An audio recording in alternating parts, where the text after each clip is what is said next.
He had signed deals worth billions without his hands ever shaking. He was used to controlling rooms, markets, and people. But everything unraveled in a single red light. A woman crossed the street calm, unhurried. A black woman he once loved. Beside her, two small hands held tight. Twins. They didn't look at him. They didn't need to. The eyes were his. The silence was his. Fast catching up. In the car. His fiancée asked if he was okay. He said yes. It was the last lie he would ever tell, because in that moment, the life he built collided with the family he never knew existed. The city at night always obeyed him. Glass towers glowed on command. Traffic flowed when he expected it to. And the world beyond the tinted windows of his car existed at a respectful distance. The leather seat cradled him with practiced luxury. The quiet hum of the engine a reminder that nothing in his life happened by accident anymore. Tonight was no exception. A perfect evening, carefully assembled. A reservation at a private restaurant. A subtle ring hidden in his jacket pocket. And beside him, his fiancée, elegant, composed. Exactly the woman the world expected a white billionaire to choose. Everything was clean, ordered, controlled. The city lights slid across the glass like liquid gold as the car slowed. A red light. An interruption so small it barely registered. Yet it was enough to fracture the rhythm of his thoughts. The car came to a stop at the crosswalk. People moved past in fragments, shadows, coats, hurried steps. He glanced up without intention, the way one looks at scenery without truly seeing it. Then time misbehaved. She stepped into view, as if pulled from another life entirely. A woman he had not allowed himself to remember too clearly, because memory was dangerous when it carried a pulse. Her posture was unmistakable, straight, unyielding, the kind of dignity that did not ask permission. Black skin glowing softly under the streetlights, hair pulled back with practical elegance.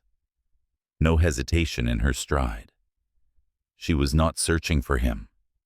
She was simply crossing the street, existing, alive in a way his curated world had never allowed. And then he saw the children. Two small figures at her sides, one on each hand. Twins. Their steps were uneven, slightly out of sync, but they moved with instinctive closeness. A silent choreography learned over years. He felt it before he understood it, a tightening in his chest that had nothing to do with surprise and everything to do with recognition. Their eyes lifted at the same time, not toward him, but forward. Yet it was enough. The shape of their gaze, the stillness, the way one of them tilted their head, curious but cautious, as if measuring the world before trusting it. He had seen that expression countless times reflected back at him in mirrors, in old photographs, in moments when he thought no one was watching. His breath stalled. The world did not collapse loudly. It slipped, quietly, like a fault line opening beneath polished stone.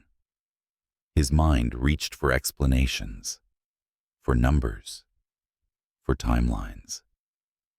It rejected them all. This was not logic. This was something older, something biological, something that did not need proof. A memory struck without warning. A different room. Years ago. Her voice steady but wounded as she asked him if he had ever imagined having children. His response had been calm, rational, devastating. Not now. Not yet. not when everything else was still being built. He had spoken of timing, of legacy, of responsibility, as if life waited patiently for men like him to feel ready.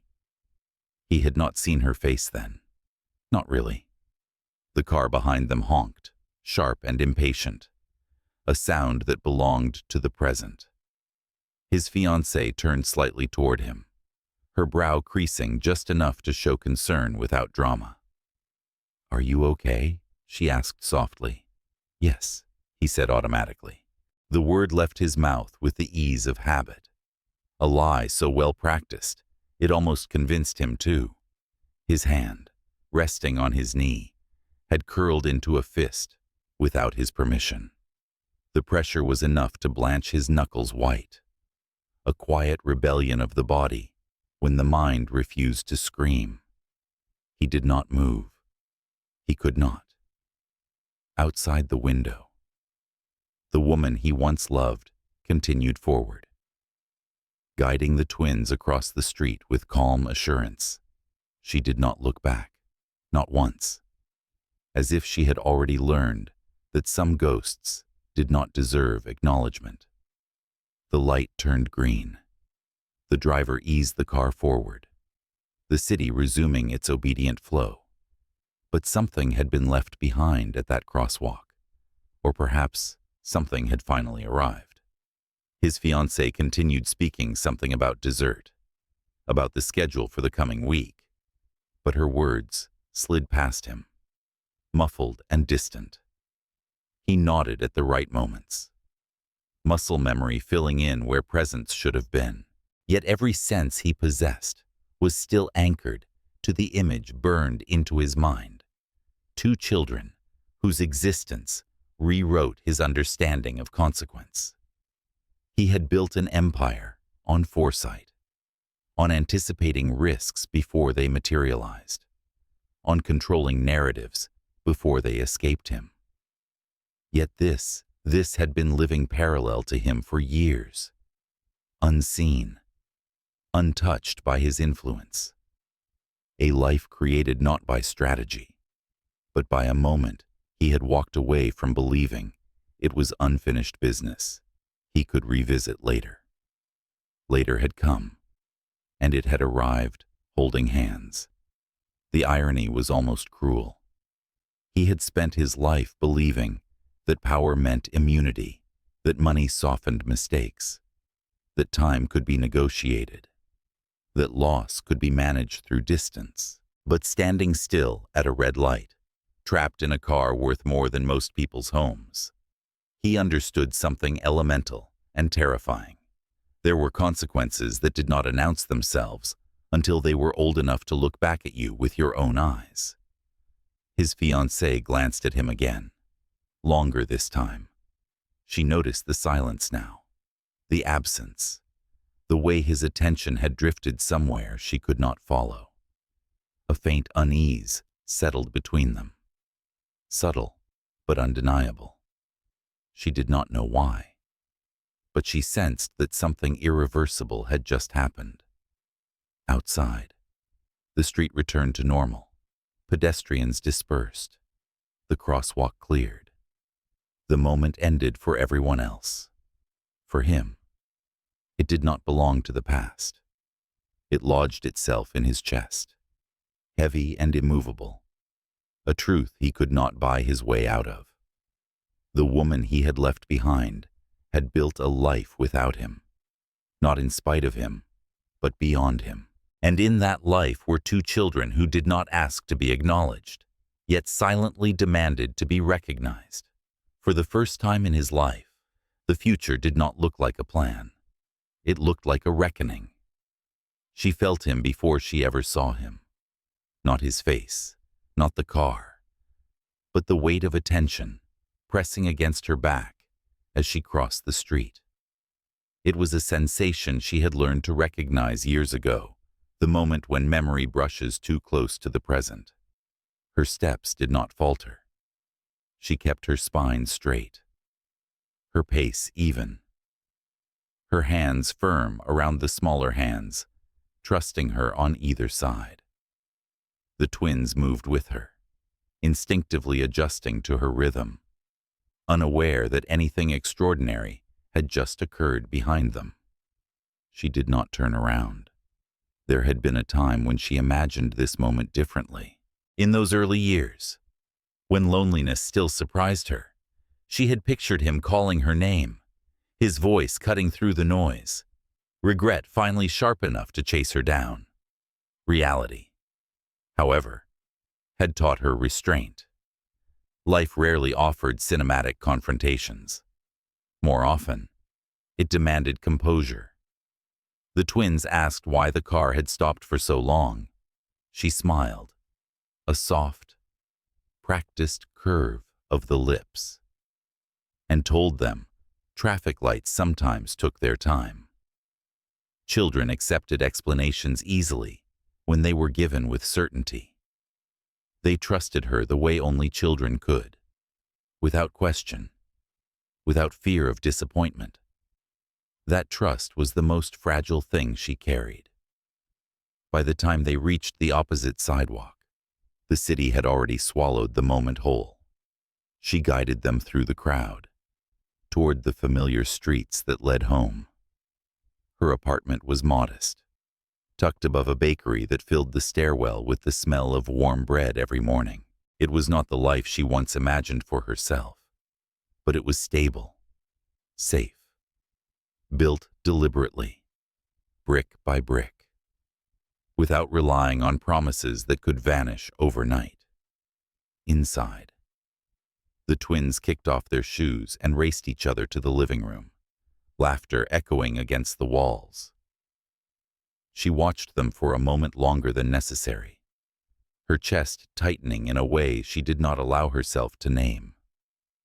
One of them stumbled, caught themselves, then laughed harder, unbothered, resilient. She saw too much of him in those moments, and too much of herself in the way she had learned to manage it. After dinner, after homework, after bedtime stories, read in voices she softened with care. The apartment finally grew quiet. The twins fell asleep quickly, exhaustion claiming them without ceremony. She lingered at their doorway, listening to the steady rhythm of their breathing, grounding herself in the sound. Only when she was certain they were lost to sleep did she retreat to the kitchen, pressing her palms against the counter as if to steady the world. She had known this day would come. Not the exact moment, not the red light or the crosswalk, but the collision itself. A city this small, a life this interconnected, it had always been a matter of time. Still, knowing did not lessen the impact. Seeing him again had reopened something she had sealed with discipline, not healing. Years ago, when she had told him she was pregnant, she had already known how the conversation would end, not because he was cruel, but because he was careful, because his life was constructed on precision, on appearances, on expectations that did not leave room for uncertainty or for her. A black woman with no interest in being hidden, no patience for being explained away. The world around him had never said it outright, but it had whispered enough. She had heard those whispers long before he did. Leaving had not been an act of defiance. It had been an act of preservation. She had raised the twins alone, not out of pride, but necessity. She learned how to be both gentle and unyielding, how to protect without hardening, how to love without bargaining. She taught them to stand tall, to question the world without fearing it, to recognize themselves in mirrors that did not always reflect kindness. She did not tell them about their father, not because she wanted to erase him, but because she refused to let absence define them. Tonight, though, absence had shifted. She poured herself a glass of water and sat at the small table by the window, the city humming softly below. Her reflection stared back at her in the darkened glass. eyes steady, face calm. She looked like a woman in control. She had worked hard for that illusion. Inside, memories stirred his hands, his laugh, the way he once looked at her as if the world had narrowed to a single point. She did not regret loving him. She regretted believing love alone could shield her children from the realities he inhabited. Across the city, she knew he was unraveling truths she had spent years accepting. She did not feel satisfaction in that, only a distant ache. Recognition did not guarantee responsibility. Wealth did not guarantee courage. And remorse, however sincere, did not rewrite history. Her phone buzzed once on the table, an unknown number. She stared at it, unmoving, until the screen went dark again. She did not need to guess who it was. The past always announced itself with urgency, as if it were entitled to immediate answers. She stood and turned off the kitchen light, leaving the apartment wrapped in shadow and quiet. Tomorrow would come, as it always did, with lunches to pack and schedules to keep. Her life would continue, structured around small rituals that mattered more than grand gestures. If he wanted to enter that life, it would not be through sudden declarations or expensive solutions. It would require patience, presence, the willingness to stand where he had once walked away. She lay down beside her sleeping children, listening to the familiar sound of their breathing until her own slowed. Outside, the city pulsed with possibilities, but inside, she held on to the one truth that had carried her through every uncertain year. Love was not proven by recognition alone. It was proven by staying. She noticed it before he said a word, before the car door closed behind them, before the maitre d' smiled too politely, before the first glass of wine was poured.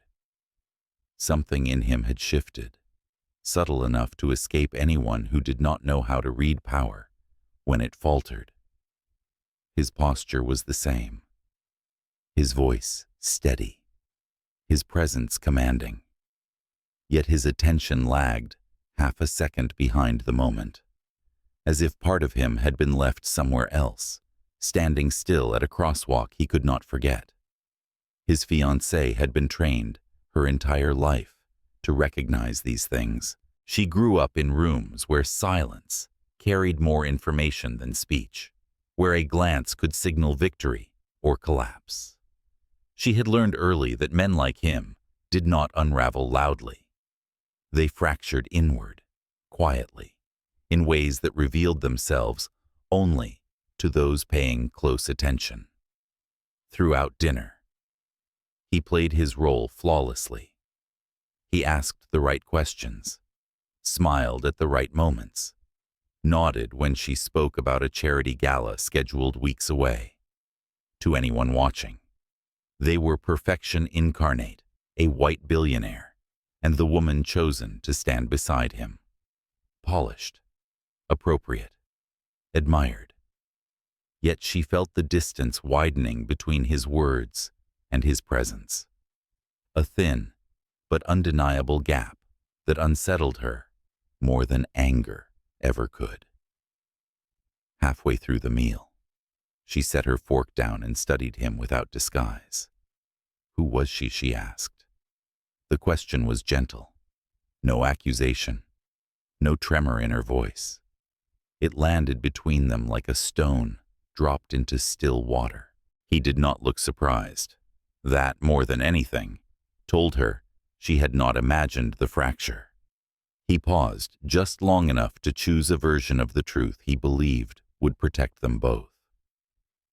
"Someone from my past," he said calmly. "Nothing you need to worry about." She smiled in response, the kind of smile women like her learned to perfect, pleasant, controlled, empty of satisfaction. She did not push. She did not challenge him. Instead, she watched the way his jaw tightened, the way his hand shifted against the tablecloth, as if resisting an impulse to clench. Lies, she knew, did not live in words alone. They lived in the body. They finished dinner without incident. Outside, the city welcomed them back into its glow. Cameras flashing from a distance. Curiosity fed by appearances alone. In the car, she rested her head against the window, pretending to admire the lights, while her thoughts traced the outlines of a truth he had not yet admitted, even to himself. She had never been naive about the man she loved. His past was vast, layered, full of relationships that had ended, not in catastrophe, but in quiet erasure. What unsettled her now was not jealousy. It was the sense that this particular ghost had weight, substance, consequences. Later that night, as he showered, she stood alone in the bedroom, her heels discarded beside the bed. She stared at the reflection of herself in the mirror, searching for any visible sign of weakness. She found none. That, too, unsettled her. She had always believed herself immune to surprises, prepared for every outcome. Yet the image of a black woman crossing a street, children at her sides, had lodged itself in her mind with unsettling clarity. She had not seen them, but she had felt their presence the moment his attention left the room. When he emerged, towel draped low around his waist, she turned to him. "You've been distant," she said quietly. "If there's something I should know, I'd rather hear it from you than from the world."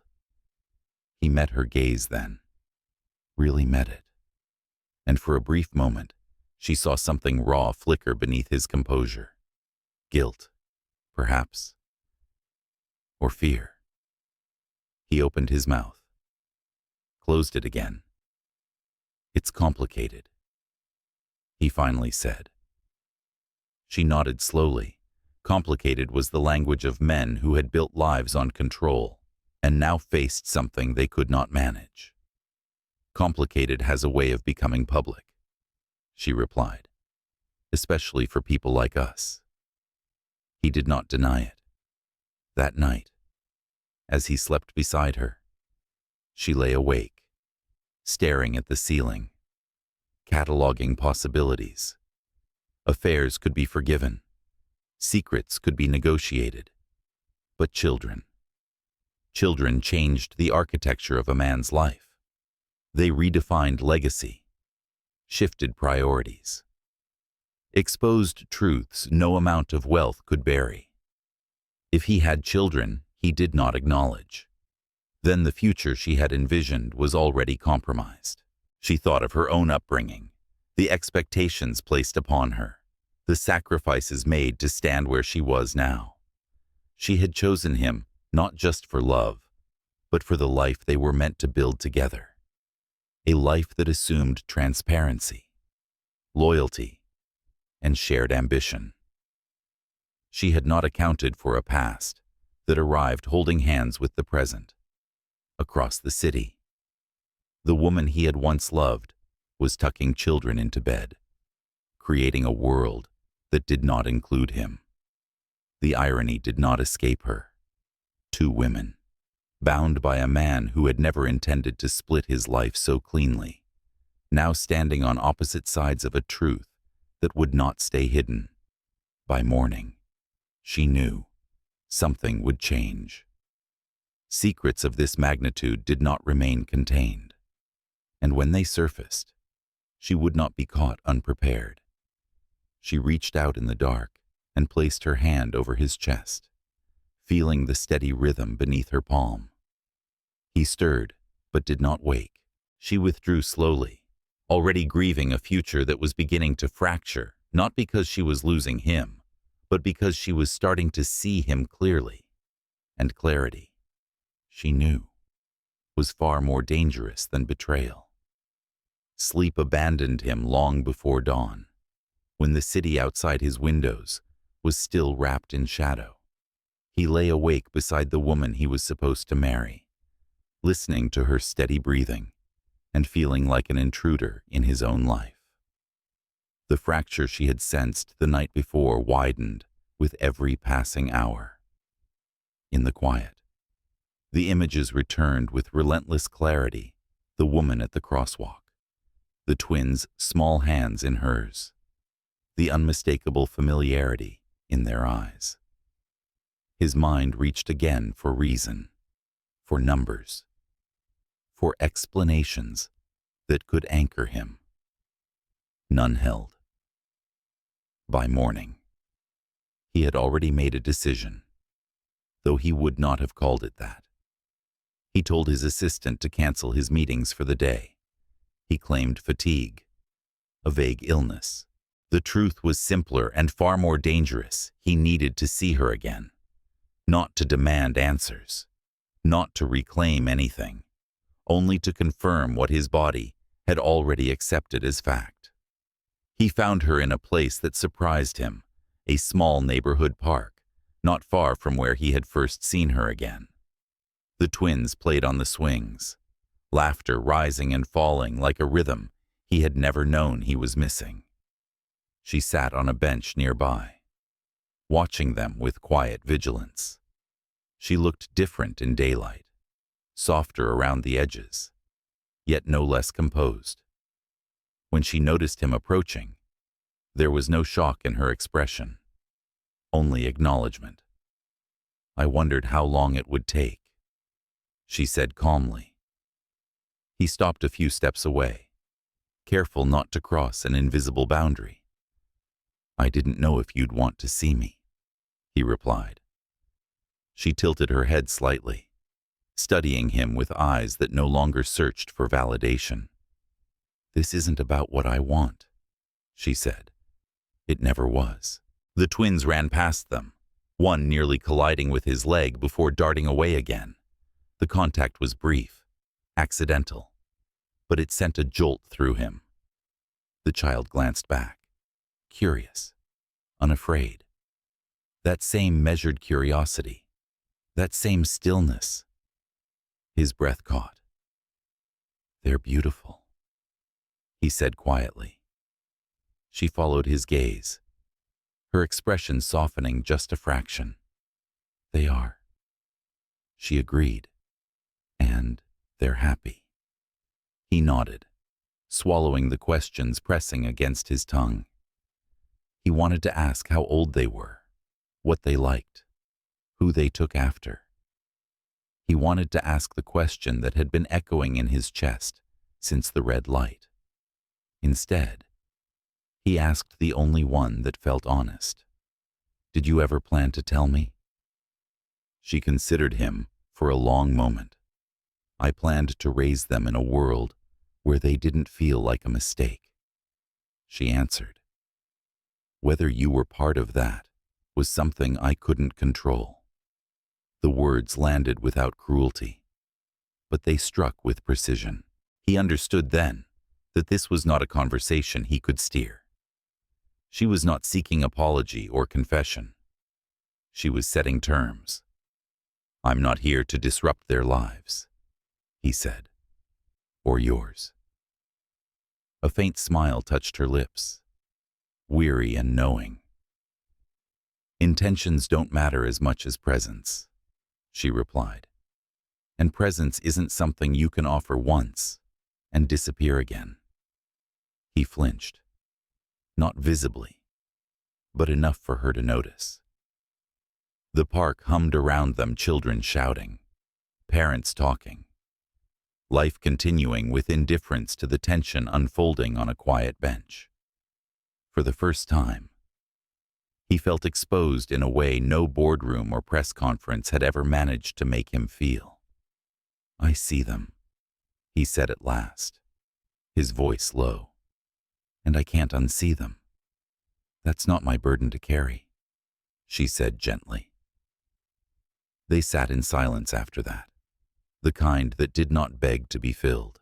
He watched the twins play, absorbing details greedily, the way one pushed the other higher on the swing, the shared laughter, the effortless bond.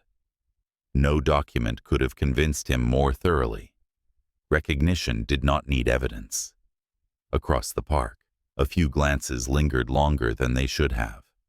A white man in an expensive coat standing too close to a black woman and her children drew attention whether anyone meant it to or not. She noticed it too. Her shoulders stiffened slightly, instinctively protective.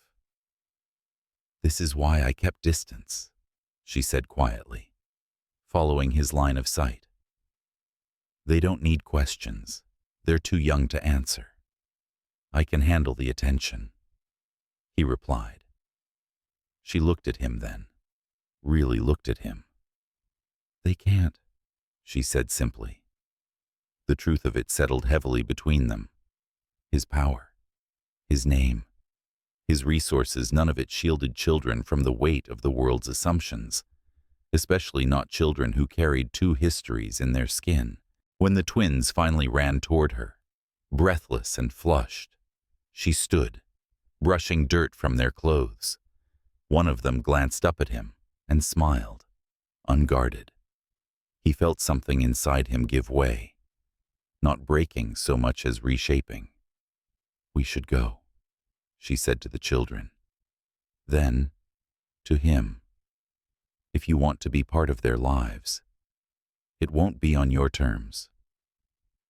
He nodded, the gesture instinctive, humbled. "I understand." She hesitated for a moment, as if weighing something unseen. Then she said, "Understanding is a start, but it's not enough."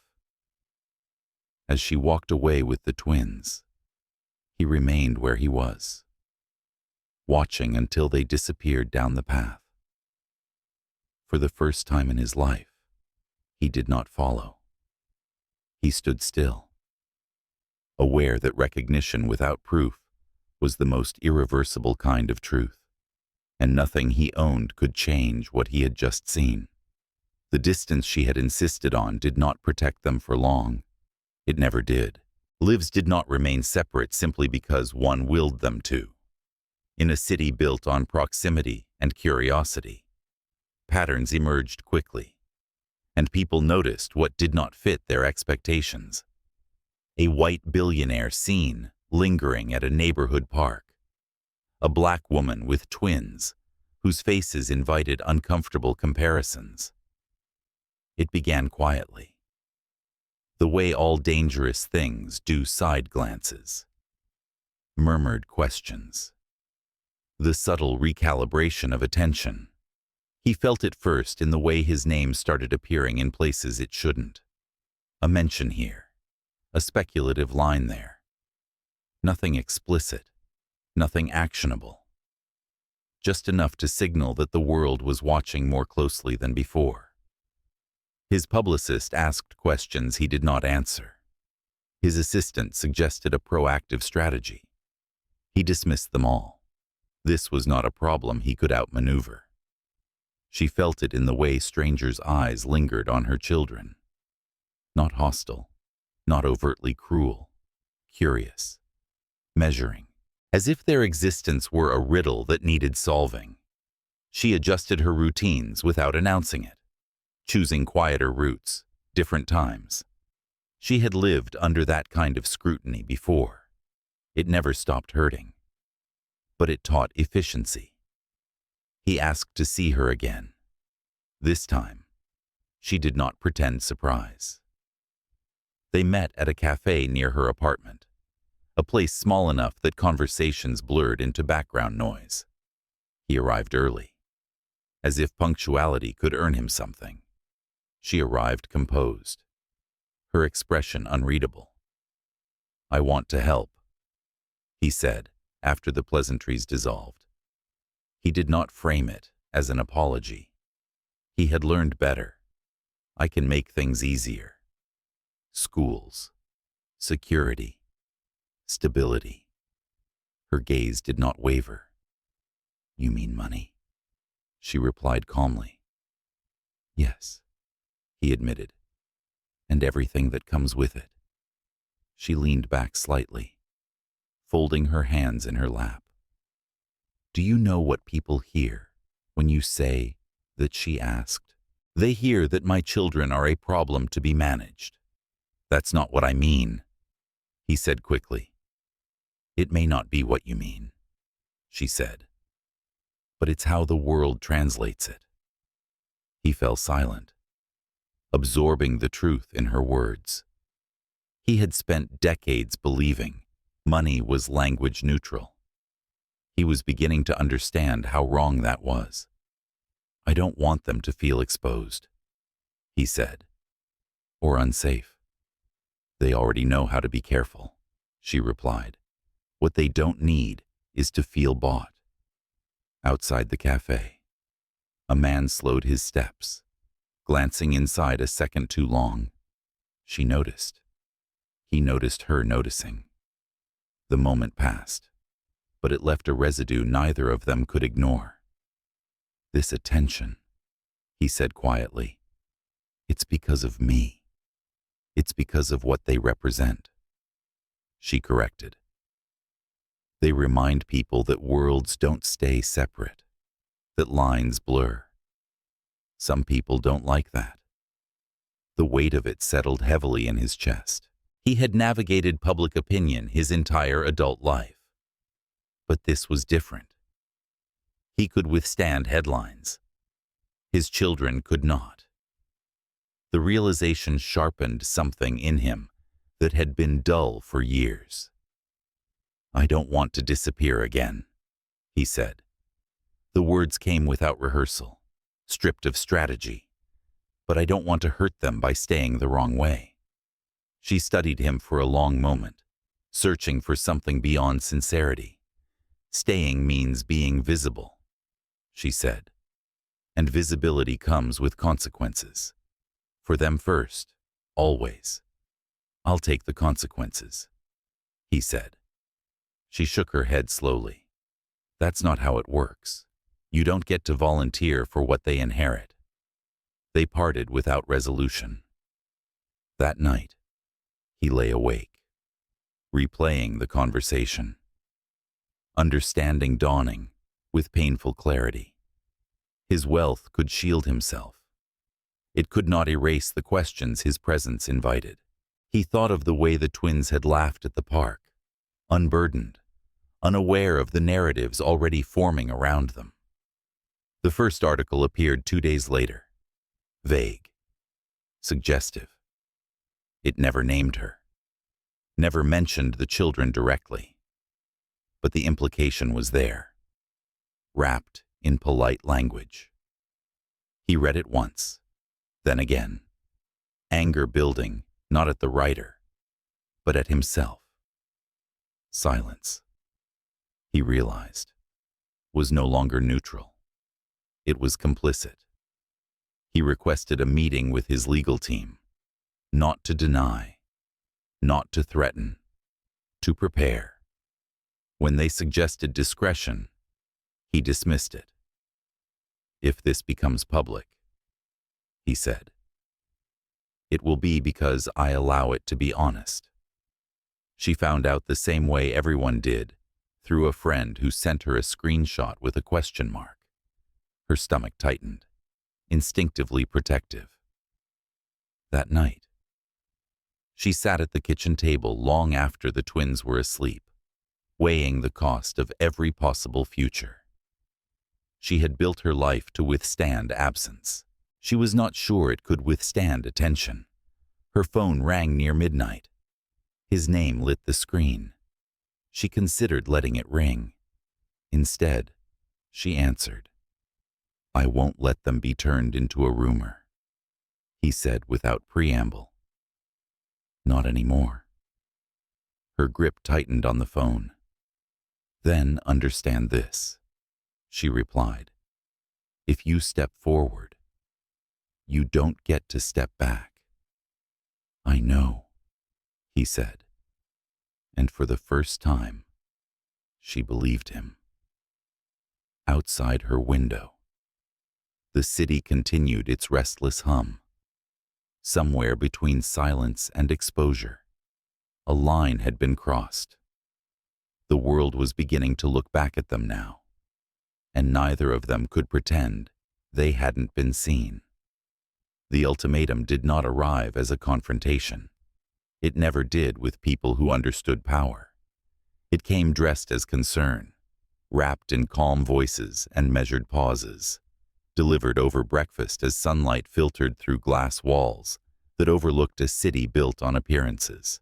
His fiancée sat across from him, posture flawless, hands folded with deliberate grace. She had not slept much. Neither had he. "You can't keep standing in the middle of this," she said quietly. "Indecision will do more damage than honesty ever could." He looked at her then, really looked at her, and saw the cost she had already begun to pay. She was not angry. Anger would have been easier. What he saw instead was resolve, the kind that forms when someone recognizes a future slipping out of alignment. "There are children involved," she continued. "If what people are implying is true, then this isn't just about you anymore. Or us." He nodded slowly. "I know." Her gaze softened, just a fraction. "Then choose," she said, "not for the world, for yourself." The word lingered between them long after the conversation ended. Choose. He had always believed choice was his greatest advantage, that options expanded in proportion to wealth. But now, every path narrowed sharply, each one exacting a different price. To remain silent would preserve his engagement, his public image, the life he had built with precision. To step forward would fracture it beyond repair. There was no safe way forward. Across the city, she felt the pressure tightening as well. The questions had multiplied. A teacher asked, too casually, whether the twins' father would be attending an upcoming event. A stranger lingered too long at the playground, phone angled just enough to suggest intent. None of it crossed a line that could be challenged outright. All of it accumulated. When he asked to see her again, she hesitated, not because she did not want answers, but because she feared what answers would require. They met in the quiet of her apartment after the twins had fallen asleep, the air heavy with things unsaid. He stood near the doorway at first, as if uncertain whether he was allowed deeper. "I spoke to her," he said. "She did not ask who. She already knew. And she's giving me space to decide," he replied. "More than I deserve." She turned toward him, arms folded loosely, not defensively but protectively. "Decide what she asked, whether you want to be a father or whether you want to be visible." He inhaled slowly. "Both." She shook her head. "Those aren't the same choice." The truth of it struck him harder than any accusation.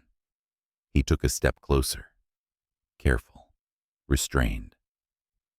"I don't know how to do this without hurting someone," he admitted. "You don't," she said simply. "You choose who you're willing to hurt the least." Silence followed, dense and unavoidable. He thought of the twins asleep down the hall, their lives steady and intact because of the boundaries she had drawn. He thought of his fiancée, waiting with dignity for a truth that would alter her future. He thought of himself, standing at the edge of a life he had never planned for. "What do you need from me?" he asked finally. She did not answer right away. When she did, her voice was steady. "I need you to understand that this isn't about making up for the past. It's about what you're willing to do every day going forward. Presence, consistency, silence when it's needed, strength when they can't afford yours to waver. He nodded, the weight of it settling into his bones. I can do that. She met his gaze, searching for certainty. Doing it once won't be enough, she said, and doing it publicly may make their lives harder before it makes them easier. I know, he said, but disappearing again would make it worse. That was the first thing he said that truly sounded like a choice. The decision crystallized, not in a dramatic gesture, but in the quiet hours that followed. He returned home to find his fiancée packing a small suitcase. She looked up as he entered. Expression composed, eyes clear. You've decided, she said. Yes, he replied. She closed the suitcase gently. Then be honest, she said. That's all I ask. They spoke for a long time after that. No raised voices, no accusations, just the dismantling of a future that had once seemed inevitable. When she left, she did so with grace, her departure echoing louder than any argument could have. By morning, he stood alone in his penthouse, the city stretching endlessly below. He made the call himself. No advisors, no intermediaries. He prepared a statement that acknowledged nothing, yet denied nothing either, laying the groundwork for what would come. He knew the moment he spoke publicly, the line would be crossed permanently. She felt it before she heard it. A shift in the air, a sense of inevitability pressing in. When her phone buzzed with his message, I'm stepping forward, she closed her eyes briefly, steadying herself. There would be no retreat now, no way to soften the impact, only the choice to stand fully in the truth, whatever it demanded. Outside, dawn crept across the city, indifferent and relentless, somewhere between loss and courage, between fear and responsibility. The future took shape, not as a promise, but as a reckoning neither of them could escape. He did not arrive with announcements or cameras. That was the first boundary he respected. When he began showing up, it was quietly, at the edges of their days, careful not to disrupt the rhythm she had built with such discipline. He came early in the mornings, before the twins left for school, standing a little too stiff in the narrow hallway as they pulled on their shoes and argued softly about whose turn it was to carry the bag. At first, he spoke very little. He watched, learned. Presence, he discovered, was not about occupying space. It was about restraint. She observed him with the same measured attention she applied to everything that mattered. She did not offer encouragement. She did not block him either. She allowed him to exist within the margins she controlled, testing whether he understood that this was not a performance. The twins accepted him without ceremony. Children were generous that way. They noticed patterns, not promises. He showed up again the next day, and the day after that. He learned the small details that no report could have given him. One twin hated loud noises and covered their ears instinctively when sirens passed. The other insisted on tying their own shoes, even when the knots came loose 5 minutes later. He learned which bedtime story calmed them fastest, which snack always disappeared first, which questions they asked when they were nervous. He absorbed these things quietly, as if afraid that claiming them too quickly would make them vanish.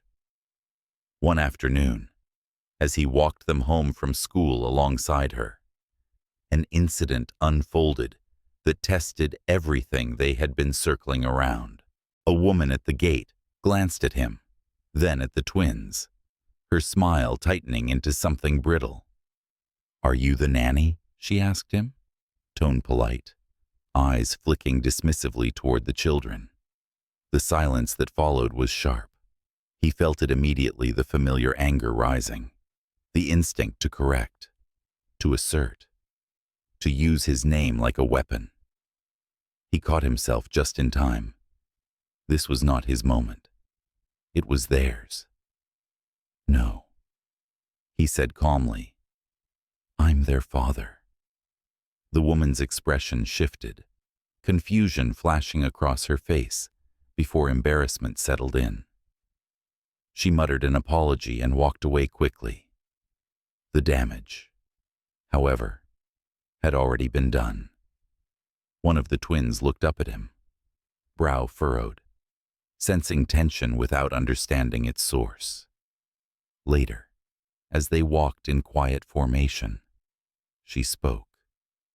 "That won't be the last time," she said, not accusatory, simply factual. "I know," he replied. His voice was steady, but something inside him burned. "I won't let it define them." She stopped walking then, turning to face him. "You don't get to decide what defines them," she said softly. "You only get to decide whether you're strong enough to stand where it hurts." He met her gaze, understanding dawning fully for the first time. Strength, he realized, was not about protection alone. It was about endurance, about absorbing the world's ugliness without passing it on. That evening, after the twins were asleep, she poured herself tea and sat at the kitchen table. He stood nearby, unsure whether to sit without invitation. She gestured toward the chair across from her. It was a small allowance, but it mattered. "They asked me tonight why people stare sometimes," she said quietly. His chest tightened. "What did you tell them? That some people are curious, and some people are afraid of what they don't understand," she replied, "and that neither of those things mean there's something wrong with them." He nodded slowly. "I wish I could make it stop." She looked at him then, something like sadness softening her features. "I don't need you to stop it," she said. "I need you to stay when it happens." The simplicity of the request struck him harder than any demand could have. Stay. Not fix, not shield, just remain. News continued to swirl outside their small, contained world. Articles edged closer to certainty. Names were hinted at. Timelines speculated upon. His advisors pressed for a definitive statement. He delayed it, not out of fear, but because he was learning that truth carried weight, and weight should be lifted carefully. One morning, as he helped one of the twins with homework, frustration bubbled over into tears. Without thinking, he reached out, placing a hand gently on their back.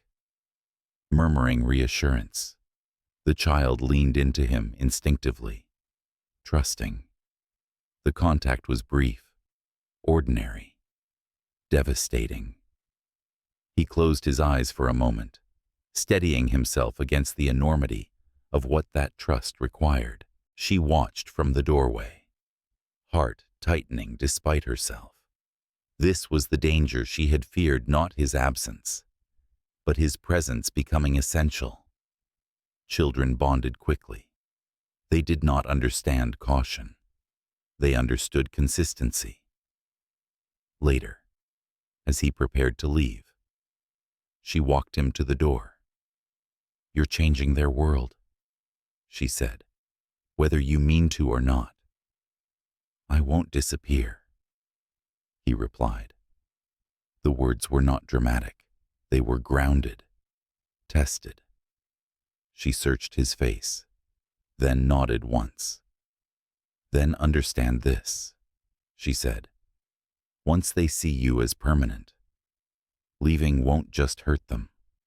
It will rewrite how they understand love. He accepted that without argument. Some truths were not meant to be negotiated. As he stepped out into the evening, the city loomed as it always had, vast, watchful, indifferent. But for the first time, he did not feel the urge to dominate it. His place was no longer above or beyond. It was beside, slightly behind, exactly where he was needed. Learning where to stand, he realized, was not about position. It was about staying put when every instinct told him to run. The story broke without ceremony. No warning call, no polite request for comment. It appeared online in the early hours of the morning, sliding into the world with the quiet inevitability of something that had been waiting its turn. The headline did not accuse outright. It didn't need to. It laid out a pattern, a series of carefully chosen facts stitched together with implication. A powerful white billionaire, a woman from his past, twin children whose ages aligned too neatly to be coincidence. By the time he woke, his phone was vibrating nonstop on the bedside table. He read the article once, then again. Each time, the words seemed to sharpen, cutting away the last illusion that this could still be contained. His name was there, spelled correctly, framed by familiar photographs. Hers was not. The children were not named either. A thin mercy, an easily reversible one. His legal team was already waiting when he arrived at the office. They spoke quickly, efficiently, outlining options, deny involvement, issue a vague statement. Buy time. He listened without interrupting, then shook his head. No. He said, "We don't play defense." They stared at him, surprised. One of them hesitated. "This will change everything," she said. "I know," he replied. "That's the point." Across the city, she learned about the article through a message from a neighbor. Her stomach dropped as she read the link, dread curling tightly in her chest. She scrolled until her hands began to shake, then closed the browser before the twins could notice the change in her expression. She had always known this moment would come. Knowing did not make it easier. The school called later that morning, concerned but polite, asking whether there would be media presence. She assured them there wouldn't be, even as she wondered whether that was still true. She picked the twins up early, keeping her voice light as they chattered about their day, unaware of how quickly the world was shifting around them. He arrived at her apartment that afternoon, without calling ahead. This time, she did not hesitate before opening the door. The look on his face told her everything she needed to know. "It's out," she said. "Yes," he replied. They stood facing each other in the narrow entryway, the space between them heavy with consequence. "What are you going to do?" she asked. "I'm going to tell the truth," he said, publicly, on record. Her breath caught despite herself. "Do you understand what that means?" she asked. "I understand that silence will hurt them more," he said, "and that pretending they don't exist makes me complicit in every lie told about them." She turned away, pressing her palms against the wall, grounding herself. "Once you do this, there's no taking it back," she said. "Their lives will never be private in the same way again." "I know," he said softly, "but neither will they be invisible." The words lingered. She closed her eyes, fighting the instinct to shield, to retreat, to undo years of careful protection. Visibility had never been her choice, but invisibility had been its own kind of erasure. The press conference was scheduled for the following morning. No spectacle, no grand stage. Just him, a podium, and a statement prepared in his own words. Advisors urged him to keep it brief. He did not argue. She watched it live from her living room, the twins coloring on the floor nearby, blissfully unaware. He stood before the cameras, composed but unguarded in a way she had never seen before. "I've made mistakes," he began. "Not crimes, not scandals, but choices that affected lives beyond my own. I have 2 children. They did not ask for this attention.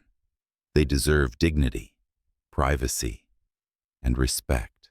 I intend to be present in their lives, not as a public figure, but as their father." The questions came fast after that. He answered only what mattered. He refused to name her. He refused to elaborate on the children. When a reporter pressed him on race, on optics, on public perception, his response was immediate. "They are my children," he said. "That is not a controversy. That is a fact." She turned off the television before the broadcast ended.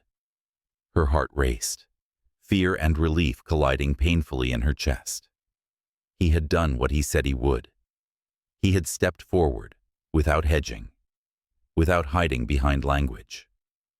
The backlash was swift, praise mixed with skepticism. Some questioned her motives. Others dissected her silence. She felt the weight of it all settle heavily, the familiar ache of being seen and misunderstood simultaneously. He came by that evening, quieter than usual. The twins ran to him without hesitation, asking why so many people were on television talking about him. He knelt, meeting their eyes. "Sometimes adults talk too much," he said gently. "But nothing important about us has changed." They accepted that easily. Children always did. Later, after they were asleep, she sat with him in the dim light of the living room. "You crossed a line today," she said.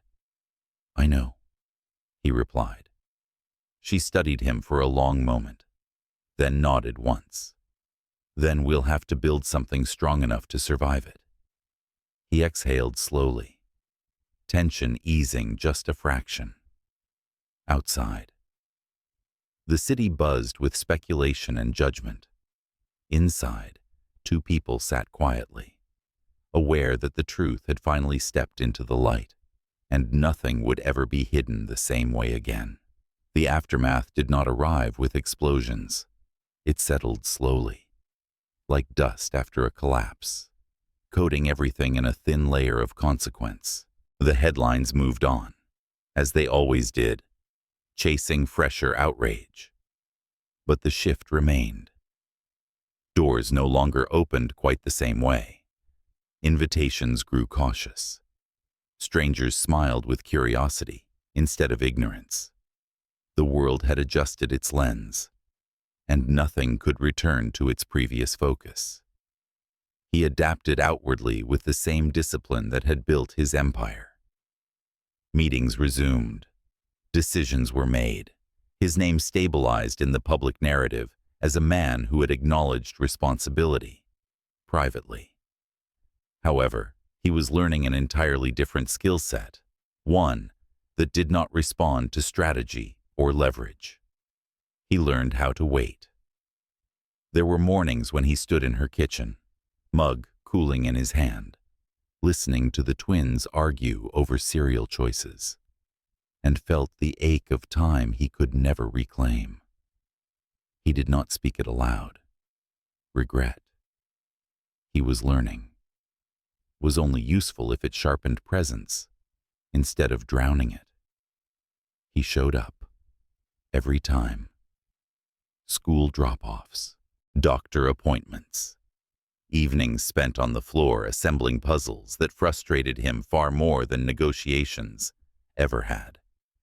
She watched him closely, never fully relaxing into trust, but no longer guarding against disappointment either. This was the most dangerous phase. She knew. Not the chaos of revelation, but the quiet that followed. The moment when patterns formed and expectations began to solidify. One afternoon, after the twins had fallen asleep on the couch between them, she spoke without looking at him. "They're starting to assume you'll be here," she said softly. He nodded. "I want them to." She turned then, her gaze steady but searching. "Assumptions become foundations," she said, "and foundations are hard to rebuild if they crack." "I won't let that happen," he replied. She did not challenge him. Instead, she said, "Promise is easy. Staying is harder." The distance between them was no longer physical. It lived in the past they shared, and the future neither of them had fully dared to imagine. Love lingered there, undeniable, but cautious. Shaped by memory and restraint, they did not touch often. When they did, it was brief, a hand brushing an arm, a shoulder pressed lightly against another in passing. Intimacy existed in restraint as much as in closeness. The city tested them again when a photograph surfaced online, harmless in content, dangerous in implication. Him walking the twins home from school, her beside them, face turned slightly away. The comments were divided. Some applauded, others speculated.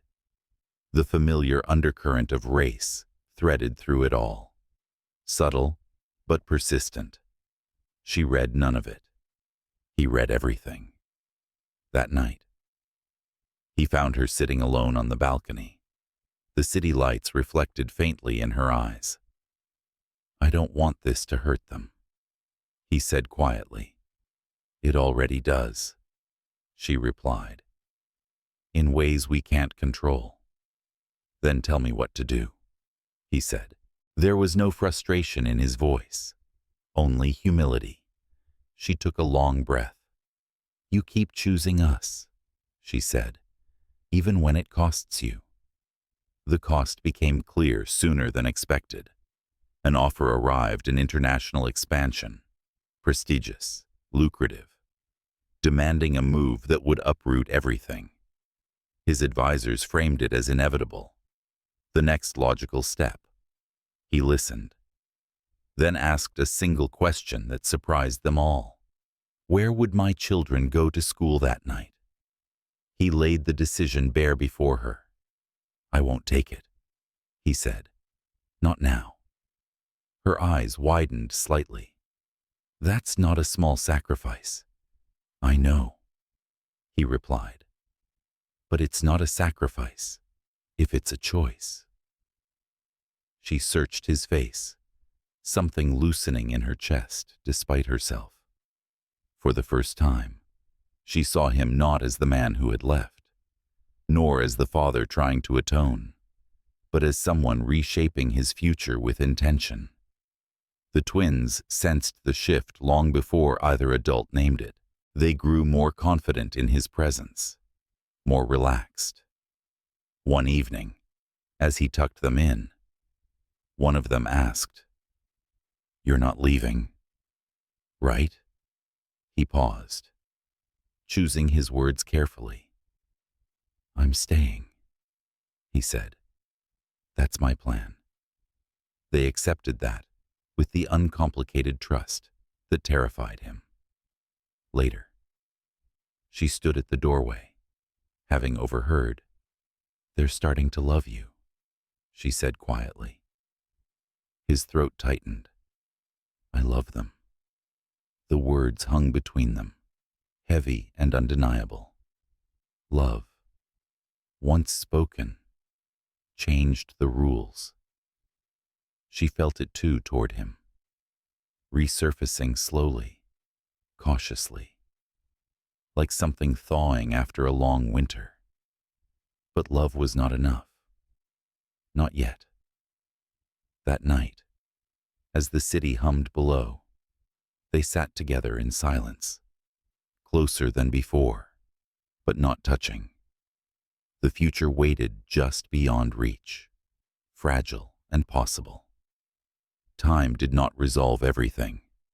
It softened the sharpest edges, rounded the corners of pain, and taught them how to live inside uncertainty without being consumed by it. The city eventually grew bored of their story, as cities always did. New scandals emerged. New faces replaced theirs on screens and timelines. What remained was quieter, more demanding. Real life. Mornings settled into rituals. He arrived early, not with gifts or grand gestures, but with consistency. He learned how to pack lunches without asking questions, how to braid hair imperfectly, but with patience, how to sit through school meetings where he spoke only when invited. The power he once wielded so effortlessly stayed outside the door. Here, it meant nothing. She watched him integrate slowly, deliberately, like someone learning a new language by listening more than speaking. Trust did not arrive all at once. It unfolded in increments. Missed calls returned, promises kept without reminders, arguments resolved without threats of departure. He did not disappear when things grew heavy. That mattered more than anything he could have said. Love followed quietly. It surfaced in moments too ordinary to dramatize. In the way he stood between her and the street without thinking. In the way she reached for his jacket when the evening turned cold. In shared glances over the twins' heads, filled with exhaustion and amusement, and something warmer beneath it all. They did not talk about the past, unless it surfaced on its own. When it did, it was treated carefully, like an old scar acknowledged, never reopened. There were nights she woke from sleep unsettled by memories of abandonment, and he stayed awake beside her, offering presence instead of reassurance. There were days he struggled with guilt so sharp it left him breathless, and she reminded him gently that regret was only useful if it made him kinder now. The twins flourished in the stability they sensed more than understood. They stopped asking whether he would leave. They stopped watching the door so closely. Their laughter came easier. Their confidence grew louder. Children knew when adults were no longer negotiating their place in the world. One afternoon, months later, they found themselves back at the same park, where everything had shifted. The twins ran ahead, chasing each other across the grass. She sat on the familiar bench, sunlight warming her face. He stood nearby, hands in his pockets, content to remain on the periphery. "You don't hover anymore," she observed. He smiled. "I learned when to step back. That was the hardest part," she said. "It still is," he admitted. "But it's worth it." She studied him then, really studied him, and felt the last of her resistance loosen. Not because the past had been erased, but because the present had proven itself reliable. She had once believed happiness required certainty, guarantees, protection from loss. Now she understood it required something far more difficult: choice. She stood, closing the distance between them. For a moment, neither spoke. There was no declaration, no dramatic confession, just an understanding that had been built carefully. day by day. "I don't need promises," she said softly. "I need truth, even when it's uncomfortable." He nodded. "You'll always have that. And if this ever stops being right," she continued, "we don't lie to ourselves about it." "Agreed," he said. "We choose honesty over illusion." They reached for each other. Then, not urgently, not desperately, his hand rested at her waist. Hers settled against his chest, feeling the steady rhythm beneath. It was not the beginning they once imagined. It was something better. Later, as the sun dipped low, the twins returned, breathless and flushed. One of them slipped a hand into his, without thinking. The other leaned against her side. She felt it then, the quiet certainty she had never allowed herself before. This was not perfection. It was balance. That evening, back at the apartment, they cooked together while the twins argued over music in the next room. He burned the sauce slightly. She laughed and fixed it without comment. The ease of it surprised them both. When night fell and the twins were asleep, they stood by the window. The city spread out below them. Once, it had represented everything he believed he needed. Now it was simply a backdrop to something smaller, truer. "Are we happy?" he asked, not with doubt, but with curiosity. She considered the question carefully. "We're choosing to be," she said, "every day." He smiled, resting his forehead gently against hers. "That's enough for me." There was no ring, no vow, no cinematic closure, just two people who had stopped running from consequence and started building something honest in its place. Happiness did not arrive as a promise of forever. It arrived as presence, as effort, as staying, and for the first time, that was more than enough.